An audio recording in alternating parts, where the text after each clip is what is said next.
Looking at thumbnails and titles in my sidebar, there's a seething cauldron of civil unrest induced by ICE. Just watch this collection of headline breaking news snippets. Jeffrey Toobin explains how Donald Trump has tightened his grip on the Justice Department. Kristi Noem's desperate to reinforce her own power. Unchecked fire of ICE getting out of hand. Lee Jamila says Minnesota's a training ground for what's to come. This is a nightmare. Minneapolis ICE agents threatening civilians shot a 21-year-old in the face and blinded him. Trump threatens civil war as judge refers impeachment. National Guard deployed. Republicans move against Trump. Party revolt backfires. Mark Elias discusses the RNC's dangerous new lawsuits to placate Trump. President Trump called a Republican senator and unleashed profanity on her. Political commentator Jack Cocchiarella reacts to the Senate revolting against Trump. Republicans are starting to wake up to Trump's problems. Is this a turning point for America? Abolish ICE. It will take a generation to repair damage Trump has caused to the US. ICE's violent terror campaign is worse than you thought. The Majority Report. Russia is a failing regional power. As Putin's alliance collapses without Iran, why no one stays, why Greenland is so underpopulated, it's not the cold. Trump knows Epstein could be his mortal threat. Netflix has many choices for entertainment. Animal Control in top picks, top 10 TV shows, Harlan Coben's bestseller about a father's search for his daughter, Runaway, a British TV drama with James Nesbitt and Ruth Jones. Some interesting writing and playing, but what are people looking for from entertainment? There's competition in many fields. Do we want to be seduced? Where could that lead us? I took in Good Night and Good Luck about when anti-communism went too far in the 50s. Then Gems for You, Bob Marley, One Love, Solving Political Problems with Music. Are all these shows distractions? How do we want to spend our time? This intriguing deep psychology and highly professional presentations. Should I avoid some stuff? Curiosity can be aroused. 18 pictures, which one next? Feeding options on the basis of similarity with other shows I watched. There's luxury entertainment, but real life may intervene. I'm considering the humor of our time.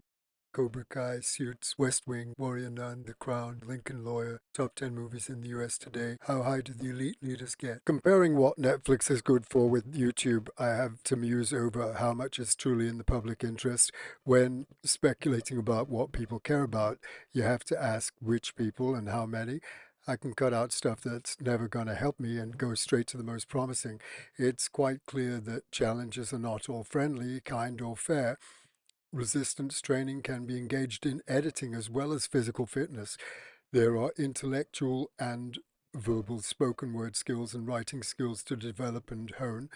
It's evident that enormously huge problems of corruption are overwhelming people, as many realize that evil characters are not just in movie shows, but can be even in the US government offices now. Delving deeper into some content analysis on YouTube, I'm editing my written take on selected videos. First, a video about Trump's Lust for the Nobel Peace Prize by Brian Tyler Cohen, who has 4.96 million subscribers.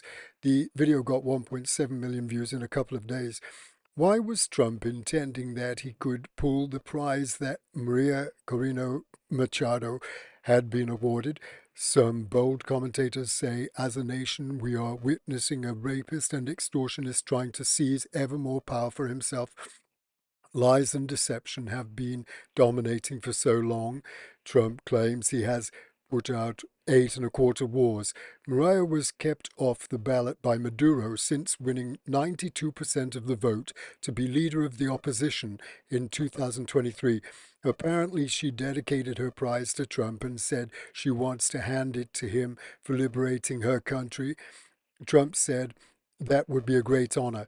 He claimed that Norway was embarrassed to not award him the prize. Trump keeps on boasting about all the things he's done. You know, when you put out 8 wars, in theory, you should get one for each war, okay?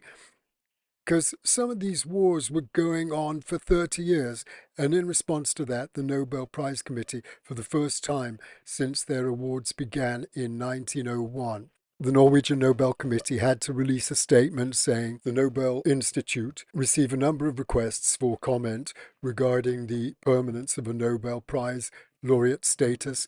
The facts are clear and established. The Nobel Peace Prize is announced. It cannot be revoked, shared, or transferred to others. The decision is final and stands for all time. Brian says how pathetic all of this is. If Trump was capable of shame, he would realize that demanding the award from someone else eliminates its value. If you have to pressure another leader into giving you her Nobel Peace Prize because you've taken control of the country and are dangling the prospect of the presidency in front of her, and she comes to the US and makes a big show of ceding to your demands, it does not mean anything. It has no value. He explains that Trump is childishly coveting the prize that Obama got. Brian says the fact that he will never be as good as Barack Obama infuriates him to no end. Trump says, I can't think of anybody in history that should get the Nobel Prize more than me, and I don't want to be bragging, but nobody else settled wars. Obama got the prize. He had no idea why. He still has no idea.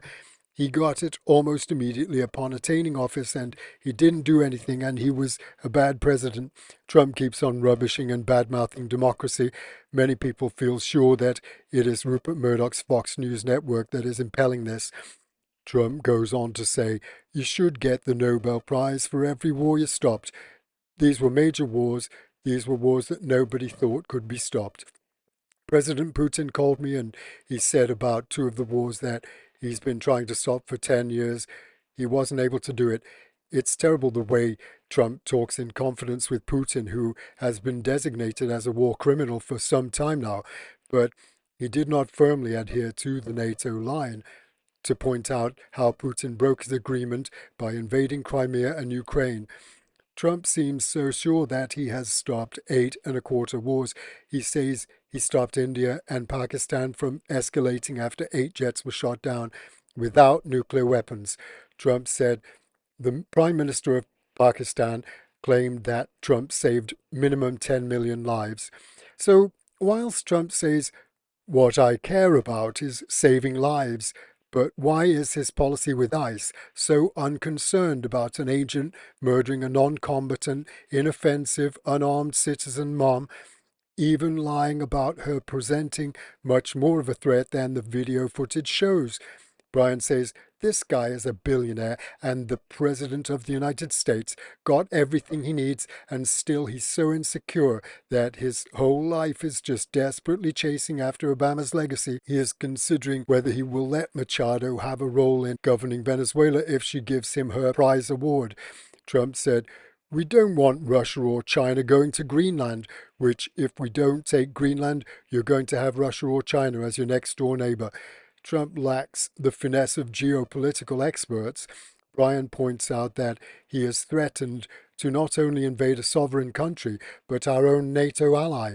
He emphasizes the irony that pictures from the homeland are not painting images of peace and tranquility under Trump's leadership, not even referencing the tariff problem here or alienation of our good trade relations with Canada. Brian points out the latest example of his lack of empathy with women when he creates a defamatory distortion not closely related to the precise video records saying the woman was screaming was obviously a professional agitator and the woman driving the car was very disorderly, obstructing and resisting, who then violently, willfully, and viciously ran over the ICE officer who seems to have shot her in self-defense. Evidently, it's easy for a serial liar to dishonor the dead and make up a false profile. Trump does not represent the democratic right to protest, the right of freedom of assembly, and suggests a false impression that it is the radical left who are the ones who are out of control when the ICE agents have been documented repeatedly in many locations adopting aggressively bad-mannered, abusive attitudes, eager to assault and manhandle their chosen victims. They are definitely not making America safe, and they are not confronting dangerous criminals, but abusing little women and gentlefolks. Brian incredulously rails against the way Trump lies about the ICE agent being run over and lies about him barely recovering in the hospital, lies about the reason for the violence, and lies about ICE's entire mission. He goes on finally to explain that Trump knows that violence is actually a potent political tool and he doesn't want to do anything to imperil it, asserting that is the reason why he defends ICE, but yet the unpopular results are not aligned with the Nobel Peace Prize award.